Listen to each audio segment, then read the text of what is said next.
Thank you for tuning in to MacroView Television. This is the Taiwan Outlook. I'm your host, Raymond Wu.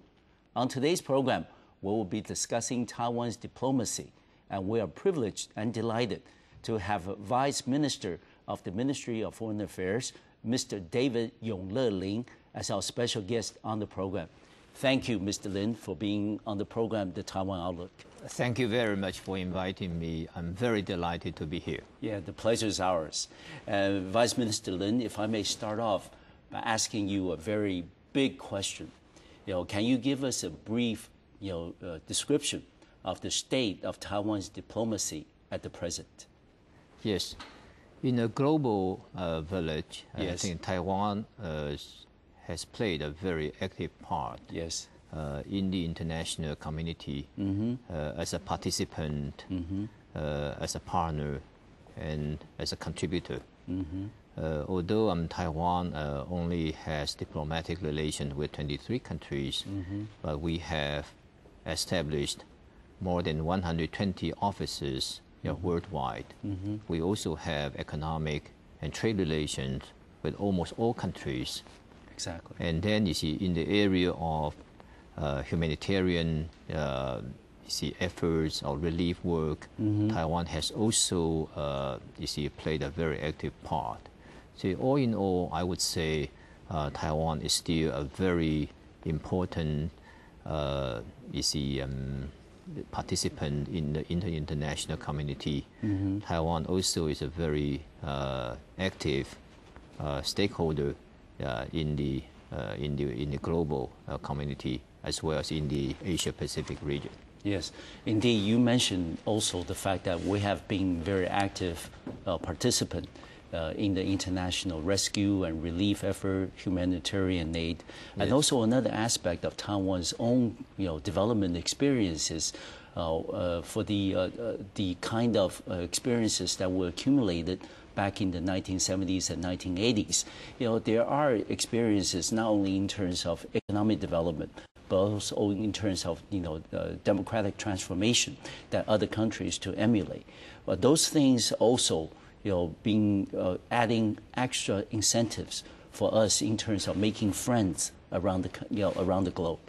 Yeah, that's very true.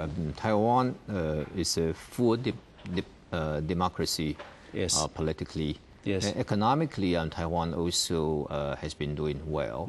As the world's 18th largest economy and also 16th largest trading nation. Yes. So over the years, we have accumulated considerable economic strength, which is very important for Taiwan to play such an active part in many areas, in many regions too. Yes. Yeah. So that is very important for Taiwan. And so we are not only providing humanitarian assistance, actually we are also very active in international cooperation and development assistance. Yes.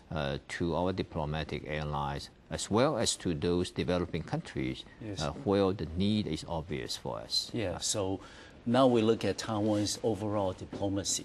Maybe we should move away from the traditional thinking of looking at diplomacy only in terms of the number of countries that recognize Taiwan diplomatically. But we look at the overall picture, Taiwan's visibility internationally, Taiwan's participation in international organizations, including the NGOs, and also Taiwan's active participation in some of the international and regional efforts in terms of humanitarian aid, in terms of rescue relief. I remember a few years back when Southeast Asia was hit by the tsunami, we were also very active in terms of providing relief. But if I may shift the focus a little bit and talk about Taiwan's international status and also our foreign relations since May of 2008, since the inauguration of President Ma Ying-jeou, I think a lot of viewers at home would know that President Ma Ying-jeou has advocated the notion of workable diplomacy or viable diplomacy as the principle for Taiwan's conduct of foreign relations. And would you first elaborate on that concept a little bit to our viewers at home? Raymond, you are very familiar with the term. Yes. Whether you call that viable diplomacy or workable diplomacy, Yes. Some people also call that is a flexible diplomacy. Mm-hmm. I think the term is in Chinese, of course, is 活路外交. Basically, it's a new direction for our foreign policy. We try to reduce tensions with mainland China. We try to promote and protect our national interests, especially in the international arena. Because of this new direction initiated by the new administration, so we are taking a more flexible, more pragmatic, more moderate approach in our international relations, as well as in cross-strait relations, because we feel that improving cross-strait relations is important in enhancing our international relations. So these two are closely related. Exactly. So workable or flexible diplomacy basically has two aspects. One is diplomatic truth. Yes. We like to put an end to Cutthroat. diplomacy, Yes. to such unproductive competition in the international arena. So we feel that is no longer necessary. We like to see a kind of win-win approach so that Taiwan and mainland China can coexist in the international community. And then in many areas we can even cooperate with each other. Of course. The other aspect, of course, is proactive diplomacy.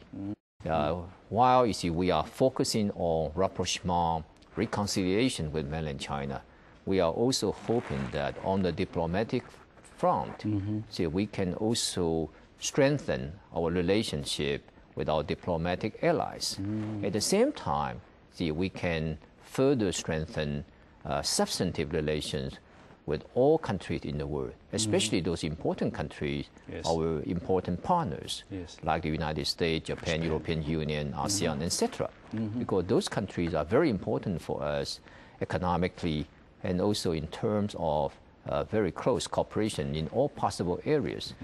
And then in the international arena, we also hope that by adopting such an approach, we can increase not only our visibility, but also our status in our international space, especially international organizations. Yes, precisely. These are very important for us. Yeah.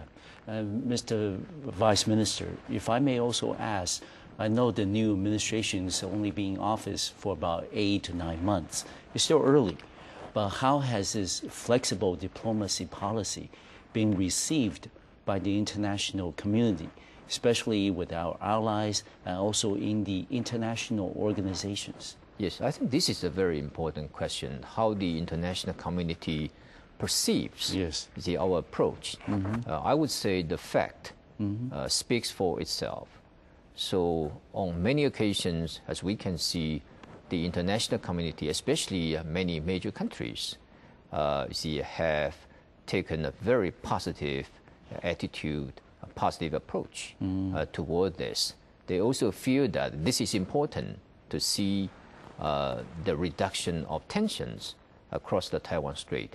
They also like to see more dialogue, more consultation between Taiwan and mainland China. They also want to see a more peaceful environment in the Asia-Pacific region. I think this is important not only for Taiwan and mainland China, but also for the whole region. Actually, the international community is very happy to see what is taking place. For instance, the United States, European Union, Japan, ASEAN, they have all made this very clear. They like to see more positive development in the region. I remember last year at the United Nations general debate, countries like Singapore and New Zealand have expressed the same idea. They like to see more peaceful development in the region. I think that is important for everyone, including of course, Taiwan and mainland China. Yes, and also, Mr. Vice Minister, you mentioned the key point earlier. That's regarding the reception from international organizations, because you basically has identified that we should move away from the traditional zero-sum mentality, yes. With mainland China on diplomacy, and we should seek a win-win solution. And has that been the case in your perception of Taiwan's participation in international organizations under the flexible diplomacy? Yes. International organizations certainly are a very important area, especially reflecting our international space, our international participation. Visibility. Yes. Visibility too. Taiwan has been a member and or observer still to many international organizations. The number has already reached about 49, 50. Okay. So including some very important international organizations, governmental international organizations, yes. Such as WTO, APEC, yes. ADB, Asian Development Bank, yes. Even OIE, the World Animal Health Organization, etc. Exactly. So in all those international organizations, we have witnessed more interaction or even dialogue between Taiwan and mainland China. I think that is a very positive aspect. Yeah, and that is the progress, not only welcomed by mainland China, welcomed by Taiwan. I think the whole international community also welcomes the development across the relations in the Taiwan Strait. After a short break, we'll be right back to the Taiwan Outlook. We're going to continue this conversation with Mr. Vice Minister David Lin from the Ministry of Foreign Affairs. We're going to talk about the relationship between our cross-strait relations and also our diplomacy. We'll be right back.